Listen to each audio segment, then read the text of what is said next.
Prime news রাওয়ে আমি আপনার সাথে আছি আজকের এই বিশেষ বিশ্লেষণ পর্বে, যেখানে আমরা দেখব বাংলাদেশের এই সপ্তাহের সবচেয়ে গুরুত্বপূর্ণ ঘটনাগুলি, ঘটনা যা শুধু একটি দিনের খবর নয়, বরং আমাদের দেশের ভবিষ্যৎ নির্ধারণ করবে। এই সপ্তাহ ছিল সংকটময়, ছিল আশা এবং উদ্বেগের, ছিল ইতিহাসের মুহূর্ত। আমরা যেখানে দাঁড়িয়ে আছি সেখানে একদিকে রয়েছে একটি নেতার ঐতিহাসিক প্রত্যাবর্তন, অন্যদিকে রয়েছে গুমের শিকারদের জন্য ন্যায়বিচারের দীর্ঘ অপেক্ষা, রয়েছে আমাদের ব্যাংকিং ব্যবস্থার ভীষণ কাঠিন্য এবং তা থেকে উত্তরণের প্রচেষ্টা। আজকের এই 2-5 মিনিটে প্রাইম নিউজ ওয়াও আপনাকে নিয়ে যাব 6টি প্রধান বিষয়ের গভীরে। আমরা দেখব তারেক রহমানের ঐতিহাসিক ফিরে আসা এবং তার অর্থ কি, খালেদা জিয়ার স্বাস্থ্য পরিস্থিতি এবং পরিবারের ভাবনা, গুমের মামলায় আনুষ্ঠানিক বিচার প্রক্রিয়া শুরু, নতুন আইনি সুরক্ষা ব্যবস্থা এবং তার প্রভাব, প্রধান বিচারপতির বিদায় এবং বিচার ব্যবস্থার ভবিষ্যৎ, নির্বাচন, ব্যাংকিং সংকট এবং আমাদের প্রিয় মুক্তিযুদ্ধের সেনানীদের গল্প। এই সব কিছুই নিয়ে আমরা আলোচনা করব, কোনো ধোঁয়াশা ছাড়াই, সরাসরি তথ্য দিয়ে এবং গভীর বিশ্লেষণ করে। তাহলে দেরি না করে শুরু করি আমাদের যাত্রা। থাকুন আমাদের সাথে। 2-5 ডিসেম্বর দুপুর 1:05 এই সময়টি মনে রাখুন, কারণ এই মুহূর্তে বাংলাদেশের ইতিহাসে একটি নতুন অধ্যায় লেখা শুরু হতে যাচ্ছে। বিএনপির ভারপ্রাপ্ত চেয়ারম্যান তারেক রহমান লন্ডন থেকে বাংলাদেশে ফিরে আসছেন। শুধু ফিরছেন না, ইতিহাসের সবচেয়ে বড় জনসমাগমের মধ্য দিয়ে ফিরছেন। কেন এত গুরুত্বপূর্ণ? কারণ দীর্ঘ নির্বাসনের পর যখন একটি নতুন বাংলাদেশ গড়ে উঠেছে, গত 4 মাসে মানুষ নতুন আশা দেখেছে, নতুন স্বপ্ন দেখেছে, সেই সময় একটি শক্তিশালী রাজনৈতিক নেতৃত্বের আগমন অর্থবহ। বিএনপির পক্ষ থেকে সবাই প্রস্তুতি নিচ্ছে যাতে এই দিনটি ঐতিহাসিক হয়ে ওঠে। দায়িত্বপ্রাপ্ত কমিটি বৃহস্পতিবার সিভিল এভিয়েশন অথরিটির সাথে বৈঠক করেছে। সব জায়গা পরিদর্শন করেছে, হাওয়াই আড্ডা থেকে শুরু করে তার সম্ভাব্য যাত্রাপথ। কেন? কারণ এটি যেন নিরাপদ হয়, সুশৃঙ্খল হয় এবং সেই জনসমাগম যা হতে চলেছে তা যেন সফল হয়। এভারকেয়ার হাসপাতালে তার মা খালেদা জিয়া ভর্তি আছেন। তারেক রহমান সরাসরি বিমানবন্দর থেকে হাসপাতালে যাবেন। বিএনপির নেতারা জানিয়েছেন, এটি শুধু একটি পারিবারিক ভিজিট নয়, এটি একটি আন্দোলনের প্রতীক, একটি পরিবারের শক্তি এবং সংকল্পের প্রতীক। তারেক রহমান নিজেই বলেছেন, 2-5 তারিখে ইনশাআল্লাহ আপনাদের দয়া, আল্লাহর রহমতে আমি দেশে ফিরে যাব। এবং এই প্রতিশ্রুতি রক্ষা করতে বিএনপি সংগঠন করছে যা হবে রেকর্ড ভাঙা জনসমাগম। তাদের সিনিয়র লিডাররা বলেছেন, এই সমাবেশ হবে খুব ঐতিহাসিক, এমন কিছু যা মানুষ বছরের পর বছর মনে রাখবে। কিন্তু এখানে আরও একটি গুরুত্বপূর্ণ দিক আছে। এর একদিন আগে 2-4 ডিসেম্বর আসছে জাতীয় নির্বাচন। এবং তারেক রহমানের আগমন, এটি শুধু একটি ব্যক্তিগত মুহূর্ত নয়, এটি একটি রাজনৈতিক বার্তা। বাংলাদেশের মানুষের কাছে এটি বলছে, একটি নতুন শক্তি ফিরে এসেছে। প্রাইম নিউজ ওয়াও এর বিশ্লেষণ অনুযায়ী এই মুহূর্তটি আগামী নির্বাচনের জন্য মনোবল তৈরি করবে। বিএনপি কর্মীদের জন্য এটি হবে একটি অনুপ্রেরণা, একটি শক্তি। কিন্তু সাবধান থাকুন, এই ঘটনার চারপাশে রয়েছে নিরাপত্তা উদ্বেগ, রয়েছে জনসমাগমের ব্যবস্থাপনার চ্যালেঞ্জ এবং সবচেয়ে গুরুত্বপূর্ণ, তার মায়ের স্বাস্থ্য পরিস্থিতি অনিশ্চিত থেকে গেছে। গত 2-7 দিন ধরে ঢাকার এভারকেয়ার হাসপাতালে ভর্তি আছেন বেগম খালেদা জিয়া, বাংলাদেশের সাবেক প্রধানমন্ত্রী এবং বিএনপির চেয়ারপারসন। এই মুহূর্তে তিনি আইসিইউতে আছেন। তার সাথে রয়েছে দেশি বিদেশি চিকিৎসকদের একটি দল, রয়েছে তার পরিবারের সদস্যরা, তার পুত্রবধূ ডাক্তার জুবাইদা রহমান এবং অন্যান্য প্রিয়জনরা। তার অবস্থা কি? এটি বোঝার জন্য আমরা শুনেছি সরাসরি তার ব্যক্তিগত চিকিৎসক এবং বিএনপির স্থায়ী কমিটির সদস্য ডাক্তার এজেডএম জাহিদ হোসেনের কথা। ডাক্তার জাহিদ যা বলেছেন তা আশা এবং উদ্বেগের মিশ্রণ। প্রথমে তিনি বলেছেন খালেদা জিয়া চিকিৎসা গ্রহণ করছেন। সেটি ভালো খবর। কিন্তু তিনি যোগ করেছেন, তার শারীরিক জটিলতা কি মারাত্মক রকম বেড়ে গেছে কি? কেন? কারণ যেভাবে তাকে কি পরিকল্পিতভাবে অসুস্থ অবস্থায় ঠেলে দেওয়া হয়েছিল গত বছরগুলিতে, সেটি তার শারীরিক সিস্টেমকে গভীরভাবে ক্ষতিগ্রস্ত করেছে। তার সমস্যাগুলি কি? ডাক্তার জাহিদ বলেছেন, দীর্ঘস্থায়ী অর্থ্রাইটিস এবং ডায়াবেটিস, কিডনি এবং লিভারের সমস্যা, ফুসফুসের সংক্রমণ, হৃদযন্ত্রের সংক্রমণ, চোখের সমস্যা সহ আরও অনেক জটিলতা। এই বছরের 2-3 নভেম্বর তিনি এভারকেয়ারে ভর্তি হন। ফুসফুস এবং হৃদযন্ত্রের সংক্রমণ ধরা পড়ার পর তাকে আইসিইউতে রাখা হয়েছে। কিন্তু এখানে গুরুত্বপূর্ণ বার্তা হল, ডাক্তার জাহিদ বলেছেন, তিনি ধীরে ধীরে সুস্থ হয়ে উঠছেন। তার কথায়, আলহামদুলিল্লাহ, এখন পর্যন্ত চিকিৎসকদের পরামর্শ অনুযায়ী যে চিকিৎসা তাকে দেওয়া হচ্ছে, সেই চিকিৎসা তিনি ঠিকমতো গ্রহণ করতে পারছেন এবং তার শারীরিক অবস্থা গত কয়েকদিনের মতোই বজায় রয়েছে। চিকিৎসকরা সহ সবাই অত্যন্ত আশাবাদী যে ইনশাআল্লাহ বেগম খালেদা জিয়া ধীরে ধীরে সুস্থ হয়ে যাবেন। এটি কি মানে? এটি মানে যে যদিও পরিস্থিতি গুরুতর, কিন্তু পথটি আশাব্যঞ্জক। কিন্তু এখানে প্রাইম নিউজ ওয়াও এর বিশ্লেষণ হল, তার সুস্থতা শুধু একটি পারিবারিক বিষয় নয়, এটি একটি রাজনৈতিক বিষয়, একটি সামাজিক বিষয়। বিএনপির সব কর্মীরা অপেক্ষা করছে তার পুনরুদ্ধারের জন্য। তার উপস্থিতি, এমনকি শারীরিকভাবে কমজোরভাবেও, সংগঠনের জন্য শক্তিশালী হবে। এবং তারেক রহমান যখন 2-5 ডিসেম্বর ফিরবেন, তখন তিনি প্রথমে যাবেন হাসপাতালে তার মায়ের খোঁজ নিতে। এটি শুধু একটি পুত্রের কর্তব্য নয়, এটি একটি বার্তা। বাংলাদেশের কাছে একটি বার্তা যে পরিবার, ভালোবাসা এবং আশা এগুলি রাজনীতির চেয়ে বড়। কিন্তু আমরা সবাই জানি যে দেশের স্বাস্থ্য ব্যবস্থা গত ১-৫ বছরে কতটা বিপর্যস্ত হয়েছে, সেখানে এমন একজন রোগীর সুস্থতা একটি অসাধ্য সাধন। তবে যে শক্তি খালেদা জিয়ার মধ্যে আছে, যে সংকল্প তার পরিবারের আছে, যে প্রার্থনা সারা দেশের মানুষ করছে, সেগুলি কখনো অসম্ভব নয়। জয়েন্ট ইন্টিগ্রেশন সেল, বা যেটাকে মানুষ বলে কি আয়নাঘর, কি এটি ছিল একটি স্থান যেখানে অমানবিকতা ছিল নিয়মিত কাজ। আওয়ামী লীগ শ্বাস নামলে এই জায়গায় কি হতো? বিরোধী মতো এবং বিরোধী পক্ষের মানুষদের নিয়ে আসা হতো, আটক করা হতো এবং তারপর তাদের গুম করা হতো। দিনের পর দিন, মাসের পর মাস। ২-৬ জন নির্যাতিত ব্যক্তি এই স্থান থেকে অবশেষে মুক্তি পান। তাদের মধ্যে ছিলেন আব্দুল্লাহ হিল আমান আজমি, মাইকেল চাকমা এবং আরও অনেকে। প্রতিটি মুখ একটি অসংখ্য অত্যাচারের গল্প বলে। এই গুমের মামলায় এখন শুরু হতে চলেছে আনুষ্ঠানিক বিচার। বৃহস্পতিবার আন্তর্জাতিক অপরাধ ট্রাইব্যুনাল, যার প্রধান হলেন বিচারপতি গোলাম মুর্তুজা মজুমদার, একটি ঐতিহাসিক সিদ্ধান্ত নিয়েছেন। তারা অভিযোগ গঠন করেছেন এবং সাক্ষ্য গ্রহণের জন্য ৯ জানুয়ারির দিন ধার্য করেছেন। কিন্তু এই সিদ্ধান্তটি কাকে কেন্দ্র করে? এখানেই আসে বাংলাদেশের সাবেক প্রধানমন্ত্রী শেখ হাসিনা। শেখ হাসিনা এবং তার নিরাপত্তা উপদেষ্টা সহ ১-২ জন সেনা কর্মকর্তার বিরুদ্ধে দায়ের করা হয়েছে এই মামলা। অভিযোগ হল, তারা এই গুম এবং নির্যাতনের জন্য দায়বদ্ধ। তারা এর পরিকল্পনা করেছিল, নির্দেশ দিয়েছিল এবং এর বাস্তবায়ন করেছিল। ট্রাইব্যুনাল ৫টি চার্জ গঠন করেছেন আসামিদের বিরুদ্ধে। এবং গত বৃহস্পতিবার যখন এই অভিযোগ গঠনের আদেশ দেওয়া হয়েছিল, তখন যারা গ্রেপ্তার ছিলেন তারা নিজেদের নির্দোষ বলে দাবি করেছেন। এখানে যা ঘটছে তা শুধু আইনি প্রক্রিয়া নয়। এটি একটি সামাজিক জবাবদিহিতা, একটি ঐতিহাসিক স্বচ্ছতা। এটি বলছে যে যারা ক্ষমতার অপব্যবহার করেছে, যারা অমানবিক অত্যাচার করেছে, তারা কোথাও লুকিয়ে থাকতে পারবে না। কিন্তু অপেক্ষা করুন, এখানে আরও অনেক কিছু আছে। একই সাথে ট্রাইব্যুনাল আরও একটি গুরুত্বপূর্ণ সিদ্ধান্ত নিয়েছেন। গণহত্যার মামলায় জুলাই-আগস্ট মাসের প্রতিবাদ সময়ে যে হত্যাকাণ্ড হয়েছিল, সে সম্পর্কে আওয়ামী লীগের সাধারণ সম্পাদক ওবায়দুল কাদের এবং বাহাউদ্দিন নাসিম, মোহাম্মদ আরাফাত সহ ৭ জনের বিরুদ্ধে গ্রেফতারি পরোয়ানা জারি করা হয়েছে। এই অভিযোগ কি? অভিযোগ হল যে এই নেতারা জুলাই-আগস্টে যা সামাজিক আন্দোলন হয়েছিল, তার মোকাবেলায় গণহত্যার পরিকল্পনা করেছিলেন এবং তা বাস্তবায়ন করেছিলেন। তারা নির্দেশ দিয়েছিলেন গুলি চালানোর, মারপিট করার, হত্যা করার। প্রাইম নিউজ ওয়াও এর দৃষ্টিকোণ থেকে এই দুটি মামলাই একই সূত্রে গাঁথা। এটি শুধু ব্যক্তিগত শাস্তি নয়, এটি একটি সিস্টেমের জবাবদিহিতা। একটি এমন ব্যবস্থার জবাবদিহিতা যা গুম করতে পারে, হত্যা করতে পারে, অত্যাচার করতে পারে এবং তা চলতে থাকে বছরের পর বছর। কিন্তু এখন যা ঘটছে তা একটি ঐতিহাসিক পরিবর্তন। এটি বলছে যে এই দেশে আর কোনো অপরাধী নিরুদ্ধার স্থান নেই। এটি বলছে যে নির্যাতন এবং হত্যা করা মানুষরা আর লুকিয়ে থাকতে পারবে না। কিন্তু এটি কেন এত জরুরি? কারণ যারা এই অত্যাচার সহ্য করেছেন তারা দশকের জন্য অপেক্ষা করেছেন ন্যায়বিচারের। তাদের পরিবাররা ক্রন্দন করেছে। তাদের মায়েরা অন্ধকারে প্রার্থনা করেছেন। এবং আজ যখন বিচার শুরু হতে যাচ্ছে, তা শুধু একটি মামলা নয়, এটি একটি জাতির সম্মান পুনরুদ্ধার, একটি মানবিকতার বিজয়। তাই এই সপ্তাহে বাংলাদেশের উপদেষ্টা পরিষদ একটি ঐতিহাসিক পদক্ষেপ নিয়েছে। তারা চূড়ান্তভাবে অনুমোদন দিয়েছেন কি গুম প্রতিরোধ এবং প্রতিকার সংশোধন অধ্যাদেশ ২০২৫ এর খসড়ায়। এই আইনটি কি? এটি একটি সুরক্ষা ব্যবস্থা যা নিশ্চিত করবে যে গুম করার মতো কাজ ভবিষ্যতে আর সহজ নয়, এবং যদি কেউ গুম হয় তাহলে তার পরিবার আইনিভাবে সুরক্ষিত থাকবে। এই আইনে কি আছে? আসুন বিস্তারিত দেখি। প্রথম গুরুত্বপূর্ণ বিধান, যদি কোনো ব্যক্তি ৫ বছর ধরে গুম থাকে এবং জীবিত ফিরে না আসে, তাহলে একটি ট্রাইব্যুনাল সেই ব্যক্তিকে আনুষ্ঠানিকভাবে কি নিরুদ্দেশ কি বা গুম কি ঘোষণা করতে পারবে। এটা কেন গুরুত্বপূর্ণ? কারণ এটি পরিবারকে আইনিভাবে এগিয়ে যাওয়ার ক্ষমতা দেয়। তারা সম্পত্তি নিষ্পত্তি করতে পারে, উত্তরাধিকার মামলা করতে পারে এবং তাদের জীবন এগিয়ে নিয়ে যেতে পারে। দ্বিতীয় বিধান, সরকার প্রয়োজনীয় সংখ্যক পাবলিক প্রসিকিউটর নিয়োগ দিতে পারবে গুম প্রতিরোধ এবং প্রতিকার ট্রাইব্যুনালের জন্য। এটা যাচাই বাছাই করার প্রয়োজন নেই, সরাসরি মানবাধিকার কমিশনের সুপারিশে এটি হবে। কেন? কারণ গুম সংক্রান্ত মামলায় কোনো বিলম্ব হওয়া উচিত নয়। প্রতিটি মুহূর্ত গুরুত্বপূর্ণ। তৃতীয় বিধান, শুধু সরকারি প্রসিকিউটর নয়, ভুক্তভোগী এবং অভিযোগকারীরা নিজেদের ব্যক্তিগত উদ্যোগে আইনজীবী নিয়োগ করতে পারবেন। এটা শক্তিশালী করে কি? এটা নিশ্চিত করে যে একজন সাধারণ মানুষ, যার সন্তান গুম হয়েছে, যার স্বামী নিরুদ্দেশ হয়েছে, তিনি নিজে তার আইনজীবী নিয়োগ করে মামলায় যোগ দিতে পারেন। তার কণ্ঠস্বর শোনা যাবে ন্যায়ালয়ে। চতুর্থ বিধান, এবং এখানে আসে পারিবারিক সুরক্ষা।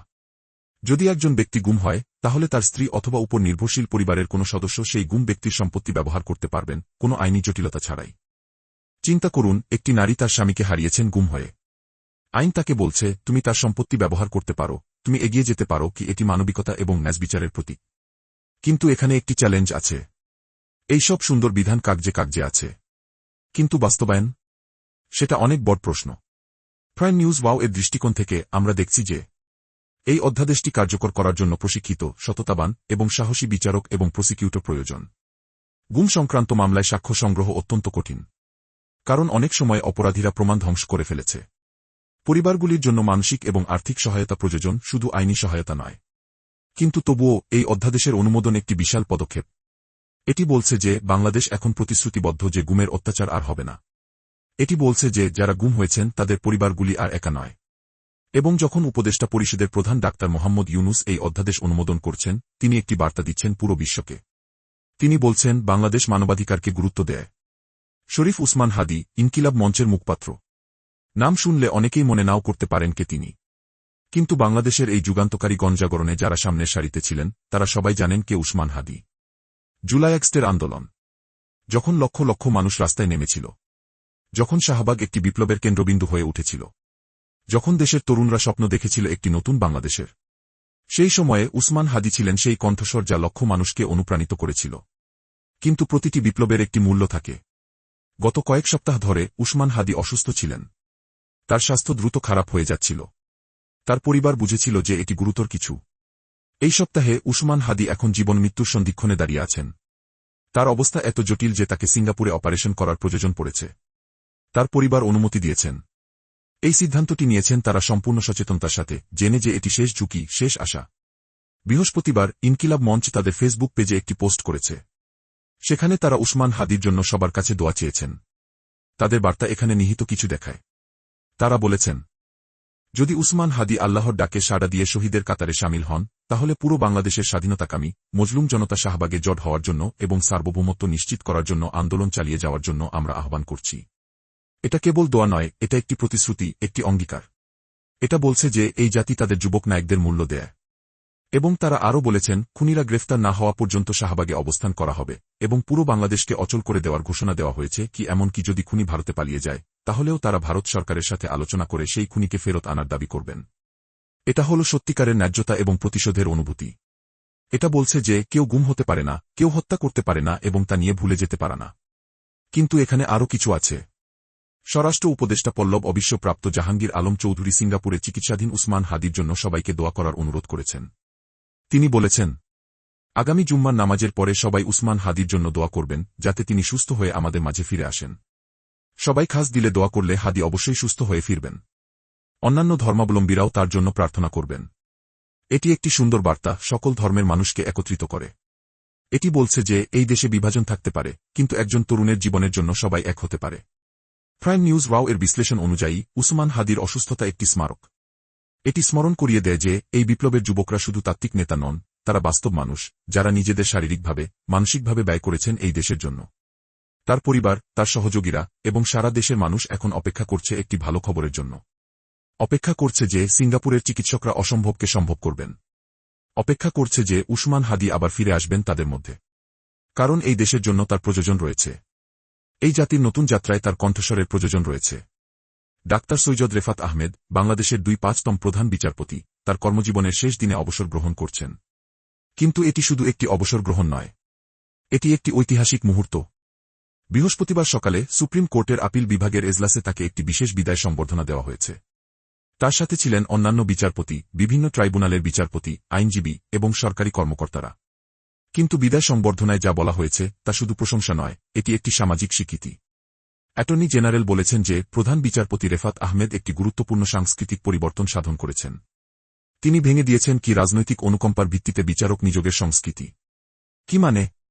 এর মানে আগে যখন বিচারক নিযোগ হতো, তা হতো রাজনৈতিক দলের পছন্দের উপর ভিত্তি করে।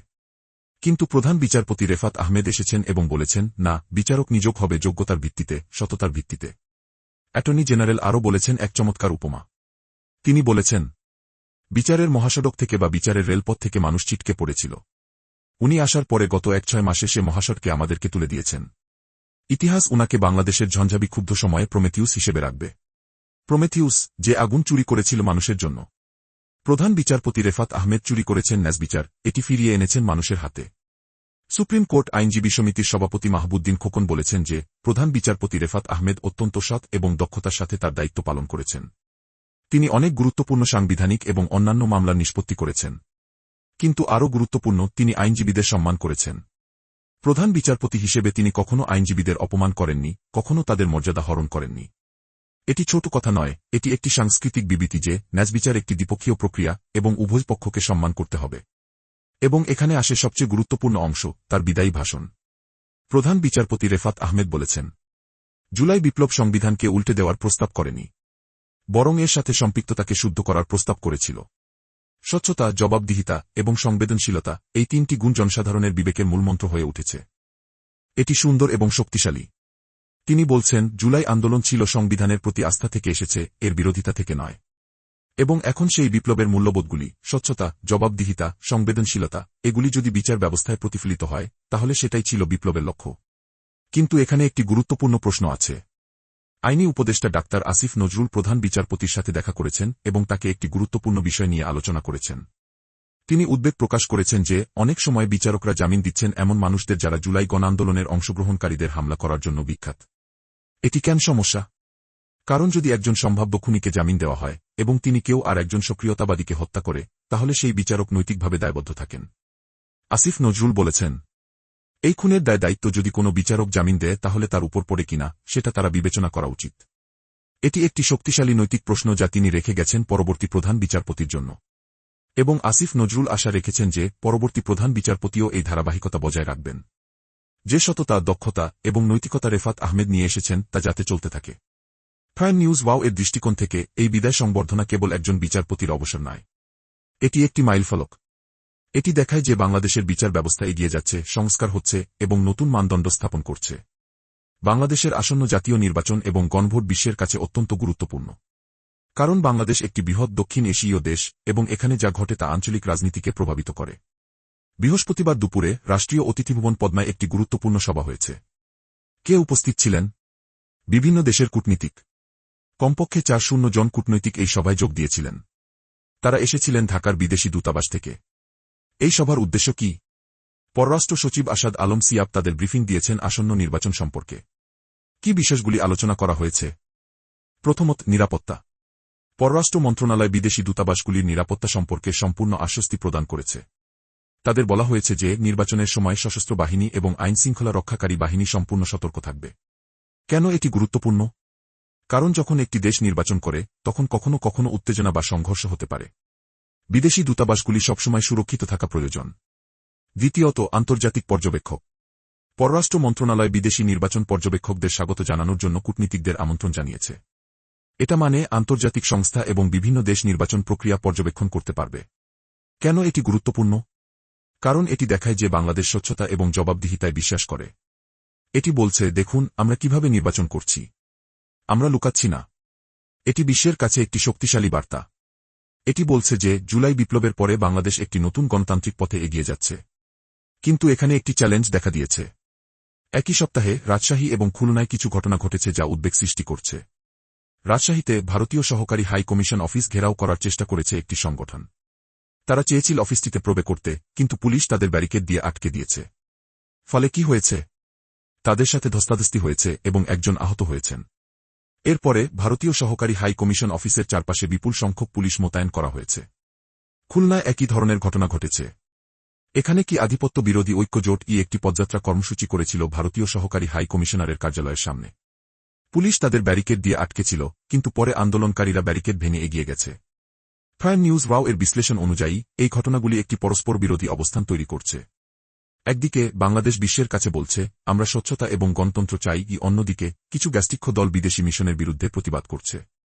এটি আন্তর্জাতিক সম্পর্ককে জটিল করে তুলতে পারে। তবে এখানে একটি দিক রয়েছে যা গুরুত্বপূর্ণ। পররাষ্ট্র উপদেষ্টা তৌহিদ হোসেন একটি গুরুত্বপূর্ণ বিবৃতি দিয়েছেন। তিনি বলেছেন যে তারেক রহমানের ট্রাভেল পাস সম্পর্কে পররাষ্ট্র মন্ত্রণালয়ের কাছে এখনও কোনো তথ্য নেই। এটা কেন গুরুত্বপূর্ণ? কারণ এটি সম্ভাব্য জটিলতা তৈরি করতে পারে। তারেক রহমান যদি নিয়মিত বাণিজ্যিক ফ্লাইটে আসেন তাহলে সম্ভবত কোনো অনুমতিপত্র লাগবে না। কিন্তু যদি সরকারের পক্ষ থেকে বাধা আসে তাহলে পরিস্থিতি তৈরি হতে পারে। কিন্তু আপাতত বাংলাদেশের অবস্থান পরিষ্কার, এটি চায় যে নির্বাচন হোক স্বচ্ছতার সাথে, আন্তর্জাতিক পর্যবেক্ষকদের উপস্থিতিতে। এটি একটি শক্তিশালী সংকেত যে এই নতুন বাংলাদেশ কোথায় যেতে চায়। নির্বাচন আসছে শীঘ্রই এবং প্রতিটি রাজনৈতিক দল প্রস্তুতি নিচ্ছে তাদের সর্বোচ্চ প্রচেষ্টা দিয়ে। বিএনপি সেই প্রস্তুতির একটি গুরুত্বপূর্ণ দিক প্রকাশ করেছে এই সপ্তাহে। বৃহস্পতিবার সকালে গুলশানে বিএনপি চেয়ারপারসনের কার্যালয়ে একটি বিশেষ সভা অনুষ্ঠিত হয়েছে। সেই সভায় উপস্থিত ছিলেন মনোনীত 100 জন প্রার্থী। এটা শুধু একটি সাক্ষাৎ নয়, এটি একটি প্রশিক্ষণ সেশন, একটি কৌশলগত সভা। কেন এত গুরুত্বপূর্ণ? কারণ এই 100 জন মানুষ হতে চলেছেন বাংলাদেশের আগামী সংসদের সদস্য। তারা থাকবেন তাদের নির্বাচনী এলাকায় সাধারণ মানুষের সাথে, তাদের সেবা করবেন, তাদের কথা শুনবেন। তারেক রহমান কি দিক নির্দেশনা দিয়েছেন? বিএনপি নেতারা জানিয়েছেন যে তারেক রহমান এই প্রার্থীদের কি নির্বাচনী প্রচারণার বিষয়ে দিক নির্দেশনা দিয়েছেন। কিন্তু এখানে একটি গুরুত্বপূর্ণ প্রসঙ্গ আছে। 1-8 বছর পরে মানুষ ভোট দিতে পারছে। এর মানে কি? এর মানে দীর্ঘ অপশাসনের পর নতুন প্রজন্মের মানুষ এখন প্রথমবারের মতো ভোট দিতে যাচ্ছে। তাদের মানসিকতা, তাদের আশাবাদ, তাদের চাহিদা সবকিছুই পরিবর্তিত হয়েছে। কারণ এই 1-8 বছরে তারা দেখেছে অনিয়ম, দুর্নীতি, অত্যাচার। এখন তারা কিছু ভিন্ন চায়। বিএনপির একজন নেতা বলেছেন, আমরা আমাদের প্রতিটি মনোনীত প্রার্থীকে দেখেছি এবং তাদের এই সব বিষয় পর্যালোচনা করে কিভাবে নির্বাচনে নামতে হবে তার জন্য প্রশিক্ষণ দিচ্ছি। অনেক প্রার্থী আছে যারা নতুন, যারা আগে নির্বাচনে অংশ নেয়নি। তাদের একটু বুঝিয়ে দেওয়া হচ্ছে। এটি স্বচ্ছতা এবং সিস্টেমের একটি চিহ্ন। বিএনপি শুধু মনোনয়ন দিচ্ছে না, তারা প্রশিক্ষণ দিচ্ছে, দায়িত্ব ও কর্তব্য শেখাচ্ছে। তবে এখানে আরও কিছু আছে যা উল্লেখযোগ্য। আরেকজন নেতা বলেছেন, এই নির্বাচনটি তো একটি, আমাদের চেয়ারম্যান সাহেব বলেছেন যে এটি একটি কঠিন নির্বাচন, একটি ব্যতিক্রম নির্বাচন। এ ব্যাপারে একটু সচেতন করে দেওয়া হচ্ছে। কেন কি কঠিন, কি এবং ব্যতিক্রম? কারণ এটি শুধু একটি নিয়মিত নির্বাচন নয়, এটি একটি ঐতিহাসিক রূপান্তরের নির্বাচন। দেশ এসেছে একটি বিপ্লবের মাধ্যমে। এখন সেই বিপ্লবকে প্রাতিষ্ঠানিক করতে হবে নির্বাচনের মাধ্যমে। প্রার্থীরা যখন মাঠে নামবেন তাদের শুনতে হবে মানুষের প্রকৃত কণ্ঠস্বর। তাদের বুঝতে হবে যে মানুষ আর একই ধরনের রাজনীতি চায় না। এবং এখানে আরও একটি কৌশলগত বিষয় আছে, জোট অংশীদারদের সাথে আসন সমঝোতা। সভায় আলোচনা করা হয়েছে যে যুগপৎ আন্দোলনে যারা শরিক ছিলেন সেই সব দলের সাথে আসন কিভাবে বণ্টন করা যায়। এটি অত্যন্ত সূক্ষ্ম রাজনীতি। কেন? কারণ একসাথে আন্দোলন করা এবং একসাথে ক্ষমতা ভাগ করে নেওয়া, এটি অনেক ভিন্ন। প্রতিটি দল চায় যতটা সম্ভব বেশি আসন। কিন্তু যদি একটি যুক্ত জোট ফিরে আসে তাহলে সেটা শক্তিশালী সংসদ তৈরি করবে। প্রাইম নিউজ রাও এর বিশ্লেষণ অনুযায়ী বিএনপির এই পদক্ষেপগুলি দেখায় যে তারা সুশৃঙ্খল এবং সুপরিকল্পিত। তারা শুধু নির্বাচনে জয়ী হতে চায় না, তারা দায়িত্বশীলভাবে শাসন করতে চায়। এবং এটি একটি ইতিবাচক সংকেত জনগণের জন্য। কারণ এটি বলছে যে পরবর্তী সরকার আসবে প্রস্তুত নিয়ে, পরিকল্পনা নিয়ে, দায়িত্ববোধ নিয়ে। ব্যাংকিং সংকট, এটি শুধু একটি আর্থিক সমস্যা নয়, এটি একটি সামাজিক বিষয়। বাংলাদেশ ব্যাংকের governor doctor Ahsan H Mansur একটি সাহসী পরিকল্পনা ঘোষণা করেছেন। তিনি বলেছেন চলতি বছর শেষ নাগাদ বাংলাদেশের বৈদেশিক মুদ্রার রিজার্ভ $3-5 বিলিয়ন পৌঁছাবে। এটা শুনতে ভালো লাগে, কিন্তু সমস্যা কোথায়? সমস্যা হল দেশের খেলাপি ঋণের পরিমাণ এত বিশাল যে এটি জাতীয় বাজেটের 80% উপরে। এর মানে কি? এর মানে ব্যাংকগুলি যে ঋণ দিয়েছিল সেই ঋণ ফেরত পাচ্ছে না। যে অর্থ মানুষের সঞ্চয় থেকে আসা উচিত ছিল তা লোপাট হয়ে গেছে দুর্নীতির মাধ্যমে। গভর্নর জানিয়েছেন গত 5 বছরে আওয়ামী লীগ সরকার ব্যাংক খাতকে কিভাবে নাজুক করে দিয়ে গেছে। বেশিরভাগ ব্যাংকের অবস্থা এখন কি নড়বড় অর্থাৎ গুরুতরভাবে ক্ষতিগ্রস্ত। ফলে 5টি ব্যাংকের একীকরণ এখন চূড়ান্ত পর্যায়ে। এটা মানে এই ব্যাংকগুলি সম্পূর্ণভাবে ব্যর্থ হয়েছে এবং তাদের একীভূত করতে হচ্ছে অন্যান্য ব্যাংকের সাথে। তবে এখানে একটি গুরুত্বপূর্ণ নীতি আছে যা গভর্নর ঘোষণা করেছেন। বন্ধ ফ্যাক্টরির ঋণ আর পুনঃফসিল করা হবে না। এর মানে যদি কোনো ব্যবসায়ী ঋণ নিয়েছেন কিন্তু ফ্যাক্টরি বন্ধ করেছেন, তাহলে তিনি আর ঋণ সময়মতো ফেরত দেওয়ার জন্য সময় পাবেন না। তাকে এখনই ফেরত দিতে হবে। কেন এই কঠোর নীতি? কারণ এটি দুর্নীতিশীল ব্যবসায়ীদের শাস্তি দেওয়া। গত বছরগুলিতে অনেক ব্যবসায়ী ইচ্ছাকৃতভাবে ফ্যাক্টরি বন্ধ করে ঋণ মাফ করাতে চেয়েছেন। এখন সেটা আর চলবে না। কিন্তু গভর্নর একটি মানবিক দিক রেখেছেন। তিনি বলেছেন যদি কোনো ফ্যাক্টরি চালু থাকে এবং সে ঋণ ফেরত দিতে পারছে না, তাহলে বছরের পর বছর সময় দেওয়া যেতে পারে। তার কথায়, যাদের ভবিষ্যৎ সম্ভাবনা আছে, যাদের ফ্যাক্টরি চালু আছে, আমরা কোনো চালু ফ্যাক্টরি বন্ধ করতে চাই না। আমরা তাদেরকে সুযোগ দিতে চাই। যদি এখন পাস না হয় 1-0 বছরের মধ্যে যদি তারা রাখবে, তাকে শোধ করে দিতে পারলে আমরা সেটা মেনে নিতে পারি। এটি একটি ভারসাম্যপূর্ণ পদ্ধতি, কঠোরতা এবং সহানুভূতির মিশ্রণ। এবং এখানে একটি অত্যন্ত গুরুত্বপূর্ণ ঘোষণা আছে। গভর্নর বলেছেন এই বছর রিজার্ভ $3-5 বিলিয়ন পৌঁছানোর জন্য আন্তর্জাতিক সংস্থা যেমন IMF বা বিশ্ব ব্যাংকের কাছ থেকে কোনো অর্থ সহায়তা নেওয়া হবে না। এটা কি একটি সাহসী সিদ্ধান্ত? কেন? কারণ এটি বলছে বাংলাদেশ নিজের পায়ে দাঁড়াতে পারে। আমরা বাইরের সাহায্যের উপর নির্ভর করব না। গভর্নর নিজেই বলেছেন, IMF আমাদের অর্থ দেয়নি, তাতে আমাদের কোনো অসুবিধা হয়েছে না। ফরেন যে কোনো অসুবিধা হয়নি। এটি একটি স্বাধীনতার ঘোষণা, অর্থনৈতিক স্বাধীনতা। কিন্তু এখানে একটি বড় চ্যালেঞ্জ আছে। সিঙ্গাপুরের সম্মিলিত ইসলামী ব্যাংক অত্যন্ত সংকটে রয়েছে। এই ব্যাংকের আমানতকারীরা তাদের টাকা ফেরত পাওয়ার জন্য অপেক্ষা করছেন। গভর্নর ঘোষণা করেছেন যে শীঘ্রই সেই আমানতকারীদের অর্থ ফেরত দেওয়া শুরু হবে। এটি একটি সামাজিক দায়বদ্ধতা। সাধারণ মানুষের যে টাকা ব্যাংকে রাখা আছে তা তাদের ফেরত দিতে হবে। প্রাইম নিউজ ওয়াও এর বিশ্লেষণ অনুযায়ী গভর্নর যে পদক্ষেপগুলি নিচ্ছেন তা অত্যন্ত সাহসী এবং প্রয়োজনীয়। কিন্তু এগুলি বাস্তবায়ন করা অত্যন্ত কঠিন। কেন? কারণ এর মানে হল অনেক দুর্নীতিশীল ব্যবসায়ী এবং নেতাকর্মীরা ধরা পড়বেন। কারণ এর অর্থ সিস্টেমের গভীর সংস্কার প্রয়োজন। কারণ এর মানে প্রথম দিকে অনেক কঠিন সিদ্ধান্ত নিতে হবে। কিন্তু দীর্ঘমেয়াদে এটি বাংলাদেশের অর্থনীতিকে শক্তিশালী করবে। এবং এখানে একটি গুরুত্বপূর্ণ অনুরোধ। ডাক্তার ফামিদা খাতুন, সম্ভবত একজন অর্থনীতিবিদ বা নীতি নির্ধারক, বলেছেন যে আসন্ন নির্বাচনে প্রতিটি রাজনৈতিক দল তাদের ইশতিহারে ব্যাংকিং খাত সম্পর্কে স্পষ্ট পরিকল্পনা রাখবেন। কেন? কারণ ব্যাংকিং খাত জাতির হৃদয়। এটি শক্তিশালী না হলে সমগ্র অর্থনীতি ভেঙে পড়বে। জান্নাত আরা রুমি একজন তরুণ নারী যিনি জুলাই আন্দোলনে সক্রিয়ভাবে অংশগ্রহণ করেছিলেন। তিনি ছিলেন জাতীয় নাগরিক পার্টির এনসিপি একজন নেত্রী এবং ধানমন্ডি থানার একজন যুগ্ম সমন্বয়কারী। জুলাই আন্দোলনের সময় যখন রাজপথ ছিল বিপ্লবের সাথে কাঁপছে, তখন জান্নাত আরা রুমি ছিলেন প্রথম সারিতে। তিনি চেয়েছিলেন পরিবর্তন, তিনি বিশ্বাস করতেন নতুন বাংলাদেশে। আন্দোলন শেষ হওয়ার পরে তিনি যুক্ত হয়েছিলেন তরুণদের রাজনৈতিক দল এনসিপির সাথে। কিন্তু বৃহস্পতিবার ঢাকার ধানমন্ডিতে একটি ছাত্রী নিবাসে তার ঝুলন্ত মরদেহ পাওয়া গেছে। পুলিশ তাৎক্ষণিক তদন্ত শুরু করেছে। প্রাথমিকভাবে তারা ধারণা করছে যে এটি আত্মহত্যা। কেন? কারণ তিনি অনলাইনে হয়রানির সম্মুখীন ছিলেন। পুলিশের বিবৃতি অনুযায়ী তিনি গত কয়েকদিন ধরে অনলাইনে নানান কারণে হয়রানির শিকার ছিলেন। সেই সাথে রয়েছিল পারিবারিক কলহ এবং বিভিন্ন পারিবারিক বিষয়। এই সব কিছুর চাপে তিনি ছিলেন হতাশাগ্রস্ত। কিন্তু তার পরিবার এবং সহযোগীরা এখন যে প্রশ্ন করছেন তা অত্যন্ত গুরুত্বপূর্ণ। এটি সত্যি আত্মহত্যা নাকি এটি হত্যাছদ্মবেশী আত্মহত্যা?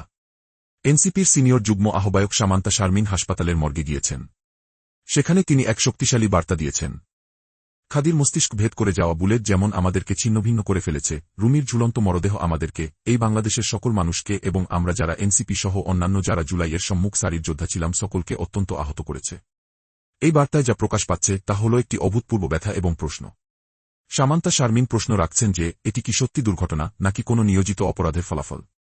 প্রাইম নিউজ ওয়াও এর বিশ্লেষণ অনুযায়ী এই ঘটনাটি বাংলাদেশের সামাজিক অবস্থার একটি গভীর প্রশ্ন তুলছে। অনলাইনে যুবকদের হয়রানি কিভাবে সে পর্যায়ে পৌঁছেছে যে তারা আত্মহত্যা করতে চায়?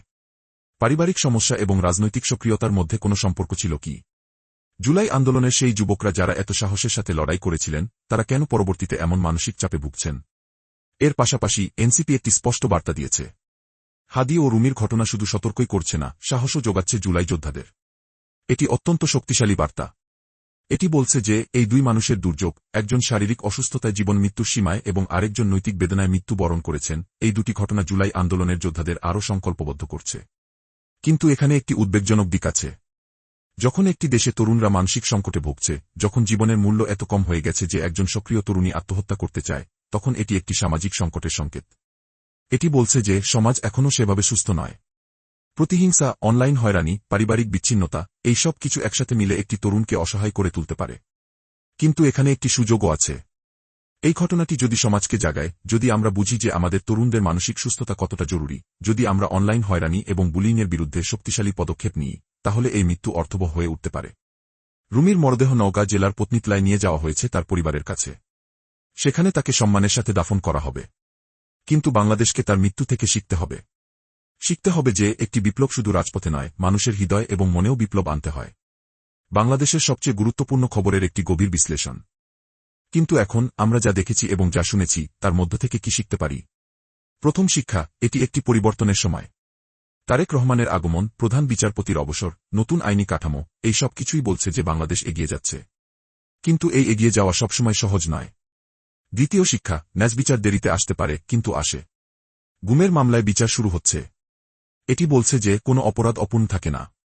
আগে বা পরে সত্য বের হয়ে আসে। তৃতীয় শিক্ষা, সাধারণ মানুষের কণ্ঠস্বর গুরুত্বপূর্ণ। উসমান হাদি, জান্নাত আরা রুমি, তাদের গল্পগুলি দেখায় যে বিপ্লব শুধু একটি মুহূর্ত নয়, এটি একটি যাত্রা। এবং সেই যাত্রায় অনেকে ত্যাগ স্বীকার করেন। চতুর্থ শিক্ষা, স্বচ্ছতা এবং জবাবদিহিতা একটি প্রতিশ্রুতি। বৈদেশিক নির্বাচন পর্যবেক্ষক আমন্ত্রণ, নতুন আইনি কাঠামো, ব্যাংকিং খাতের সংস্কার, এই সব কিছুই বলছে যে বাংলাদেশ লুকাতে চায় না, তা স্বচ্ছভাবে সামনে আসতে চায়।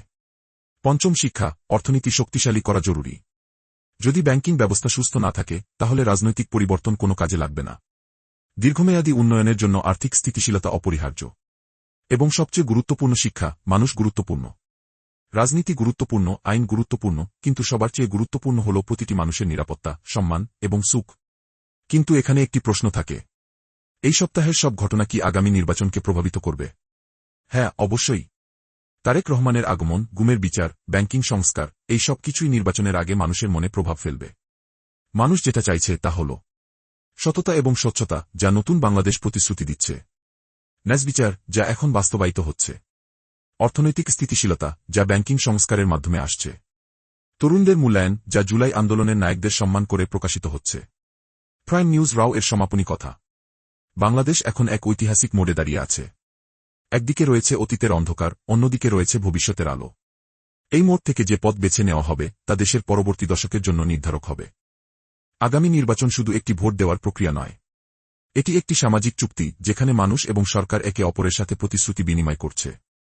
এবং আমরা প্রাইম নিউজ রাওতে বিশ্বাস করি যে এই প্রতিশ্রুতিগুলি রক্ষা করতে হবে। প্রতিটি মানুষ, প্রতিটি নেতা, প্রতিটি প্রতিষ্ঠান, সবাইকে মিলে এগিয়ে যেতে হবে। আপনাদের জন্য আমাদের আহ্বান। সংবাদ প্রচার করুন, এই সত্যগুলি আপনার পরিবার এবং বন্ধুদের সাথে শেয়ার করুন। সচেতন থাকুন, নির্বাচনের সময় প্রতিটি ভোট গুরুত্বপূর্ণ। ন্যায়বিচারে বিশ্বাস রাখুন, প্রক্রিয়া সবসময় ত্রুটিমুক্ত নয়, কিন্তু এটি চলমান থাকা জরুরি। তরুণদের সমর্থন করুন, উসমান হাদি এবং জান্নাত আরা রুমির মতো যুবকরা আমাদের ভবিষ্যৎ। ধন্যবাদ আপনাদের সময় দেওয়ার জন্য। আমরা ফিরে আসব আগামী সপ্তাহে আরও গভীর বিশ্লেষণ নিয়ে। কারণ বাংলাদেশের গল্প এখনও শেষ হয়নি, এটি এখনও লেখা হচ্ছে। প্রাইম নিউজ ওয়াও-এ সাবস্ক্রাইব করুন, লাইক দিন এবং শেয়ার করুন। একসাথে আমরা সত্যের সন্ধান করব, ন্যায়বিচার খুঁজব এবং এই নতুন বাংলাদেশ গড়ে তুলতে সাহায্য করব। আপনারা সবাই ভালো থাকুন। আল্লাহ বাংলাদেশকে রক্ষা করুন। এই ছিল প্রাইম নিউজ রাও। পরের সংবাদ রাত ১:০০টায়। এর আগে রাত ৯টায় রয়েছে নিউজ ২:০। বাংলাভিশন সংবাদ এবং সংবাদ সংক্রান্ত অনুষ্ঠান দেখতে ভিজিট করুন। মোট দৈর্ঘ্য, সম্পূর্ণ ২-৫ মিনিটের কন্টেন্ট আউটলাইন অনুযায়ী।